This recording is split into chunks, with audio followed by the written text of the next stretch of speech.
Alright guys, so as I said, I am going to make this a teaching video. And excuse my voice, it's horrible today. I don't know what's going on with my sore throat and whatnot. But I'm going to make it a teaching video. I'm going to find some of those fake bags, the ones that aren't quite as blatant as the other one I showed you at the last. So this is it. This is a former Kroger. Former grocery store, so it is huge, and I will be in there shortly and show you all the treasures. As you can see, there are a lot of designer bags back here behind the counter, but some of them could be fake. I have to really take a good look at them because they kind of mix everything up. And then I'll show you another place that they show where they showcase their other bags.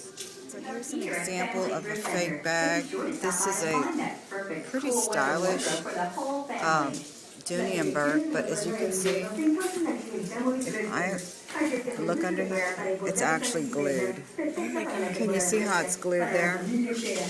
So even though it looks nice and pretty fabulous, there's a lady here that I'm helping figure out which ones are fake and which ones are not. And yeah, the style is not bad. It's really cute. It's a cream color. But you know, even when I see these online on Etsy and eBay, I can tell from the picture that they're fake. You can tell from the grain of the leather how fake it is. See? And of course the stitching's a dead giveaway. Dooney doesn't do that. It's over, yeah. So this lady was looking at it and she put it back once we pointed out all the obvious flaws of a fake bag. Thank you. Oh, you're welcome. And as you can see, they have a whole display of Louis. All those Louis are fake. But there are some cute Dooneys, and I just spotted this really cute Coach. It's a nylon. This is not bad for $25. It's a really cute hobo bag, hobo style with some blue trim. I really like it a lot. But it's still higher than what I need to pay for it. But there you go. That's why you can find, you know, your fake bags right along with your genuine bags. But that should not stop you from looking for designer bags, because they are here. But this one is not it. And like I said, that lady that was here with me, she was the one that was looking at them, and she put back two genuine Dooneys that she thought were pretty worn out, and they were, and I don't even know how much they were. But like, we were looking at it, and then we were like, yeah, it's worn, but it's worn in a good way. This is worn in an obviously fake way. Everything is glued, stitching is horrific, and I mean, it's just everything about it. It's blatantly fake. Alright guys, we're going to look around a little bit more at this store. This is a fabulously huge store. It's got everything you could ever want in a thrift store. Clothing, housewares, and whatnot. So I'll get you posted. What I love about this store is their shoes. I'm trying not to buy any shoes. Actually, I love everything about this store. They have a lot of things. But they have a wonderful selection of shoes. A lot of them are tagged still from the stores or barely worn. As you know, it's probably pretty much a policy that stores cannot resell a shoe that's been worn, so they normally donate it, even though it's only been tried on or worn a couple of times. So there are definitely some bargains here on the shoes. Lots of good stuff. I may just look anyway, because I think I need some flip-flops, some cute ones. So I'm going to look at that, and then I'm going to look through the clothing. I'm going to look at the dresses. Oh, there's a cute purple one over there. And they usually have them by, how do they have their, I believe they have them by style, like sleeveless, formal, and so forth. They do not have them by color coordination or by size. So it's only by style. So basically that's why it takes me 3 hours to shop here. I sometimes have to decide I'm only going to look at the dresses or I'm only going to look at the shoes, because I don't have 3 hours to kill right now. But yeah, that's what I'm doing here. And I may look at some tops. I'm looking for a top for that Armani skirt that I bought the other day. I've worn it a few times. It's really cute, but I need another top for it. Alright guys, I was looking at that cute dress, but they wanted $12 for it, and that's a little high.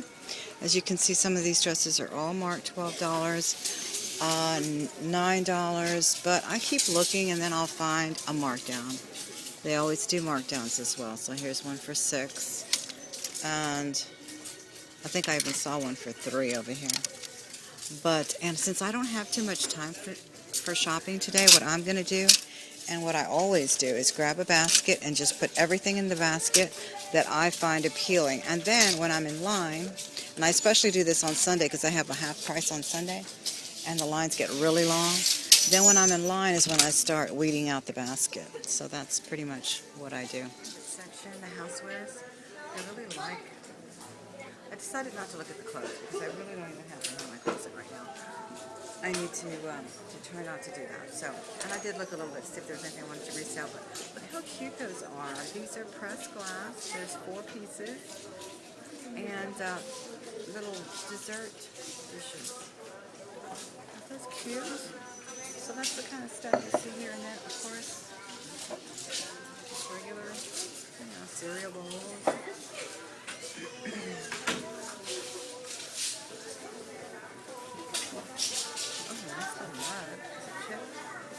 I think it's chip, but it's a nice cute little double handle there. I like that.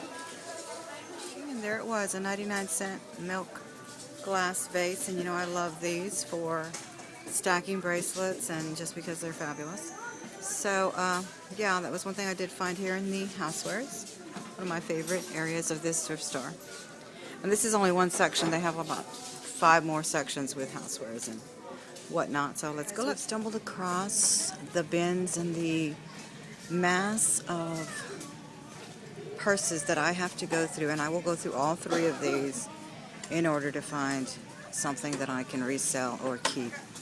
And but it's usually a big mess just like this. And I showed you where they kept the designer ones. They will have designer ones here, they will have fake ones here, they will have everything. And then there is more along the wall, and ironically the ones that are along the wall are usually even lower quality mass-produced plastic type purses. But yeah, this is what I'm going to look through. I think I spot a what's it called? What's that girl's name? Anyway, you know what I'm talking about, that quilted stuff. Oh my God, Vera Bradley, sorry. I'm a little foggy today. But then there's another fake Louis up at the top. But we are going to look through all of these, guys. This one, of course, it's obvious because of the different discolorations here. The stitching is really shoddy. But another thing to look for with these fake bags is their weight. Their weight proportion to their size. It's always kind of like a watermelon. A good watermelon is supposed to be heavier than it looks, but a fake Dooney does the same, and it's a horrible replica of it. So I don't even use the word replica. Fake. I hate fakes. Guys, I pretty much have to get down here and dig through every single one of... Oh, there's a little Dooney and Burke thingy. That looks real. I'm going to check that out. How much they want for it. See what they want. $7. Not bad. It's actually kind of cute. I kind of like this style. I'm not that crazy about the plastic coated stuff because it tends to yellow, but I kind of like this one. So I may look at that in the basket later. But yeah, so I literally have to get down in here and look at every single one of these. Some are good, some are not so good. And, oh, here's one of those Kathy bags. I hate those Kathy bags. I don't know why. I just think they're made so shoddily. And they're very popular, or they were anyway. Oh, that's another thing I was going to mention. A lot of these trends come and go. I'm seeing a little bit of a wane on the Vera Bradley. For some reason, I don't know, maybe it's just saturated, but if I find them very, very cheap, I still pick them up as well. Yeah, I did find quite a few Vera Bradleys. I'm going to look through them and make sure they are in resale condition, because like this one up here is really cute orange color, but it's got some stains around it. And then always look at your straps. The straps, even though these can be washed, you don't want to have to go through all that trouble just to make a few bucks. So, the easier that you can get it on and list it, the better. So I'm definitely not going to take that one, even though it's not very expensive.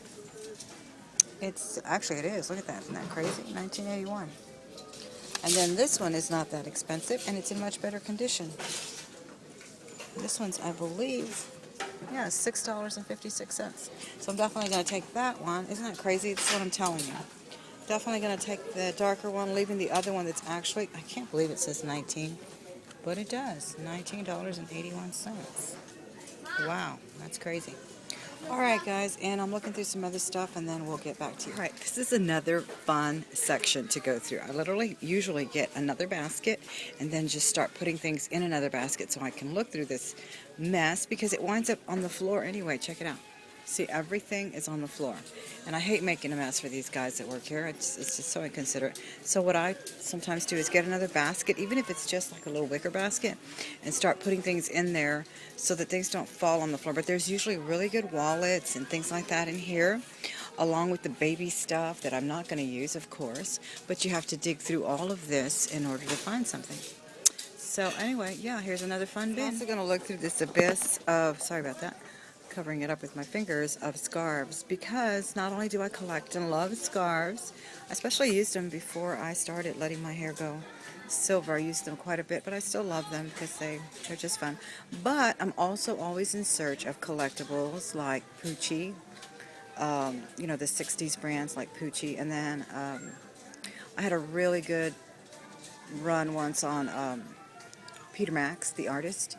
He put out all kinds of things in the 60s, and they do sell really, really well on eBay. I mean, I'm talking $70. So I'm always digging for that. Ralph Lauren also. I'll be looking through that and looking for that kind of designer scarf, and maybe I'll find one. Alright guys, so that wraps up my day here at Family Thrift. I didn't stay here but about 30 minutes because I was called away. My daughter just called and said she wants me to go get her. And so I got to go pick her up. I'm going to weed through this a little bit. As you can see, there's quite a few things I got. And I will bring you a haul on this later. I hope you enjoyed our day today at Family Thrift. This is a huge store. Take a look. I mean, easily 3 hours here, and I don't even finish. So I'm very disappointed that I have to go home early, but yeah, that's what I'm doing here. Just giving you an aerial view. All right. Alright guys, as you can see, it's already nighttime. I spent only an hour in that thrift store. Normally I'd spend 3 hours, but it still got dark on me, and my daughter just called and she needs me to go pick her up. So that's what I'm going to do. I hope you enjoy this ride along. Let me know in your comments and your thumbs up. I really appreciate it, and I'll talk to you later. Bye.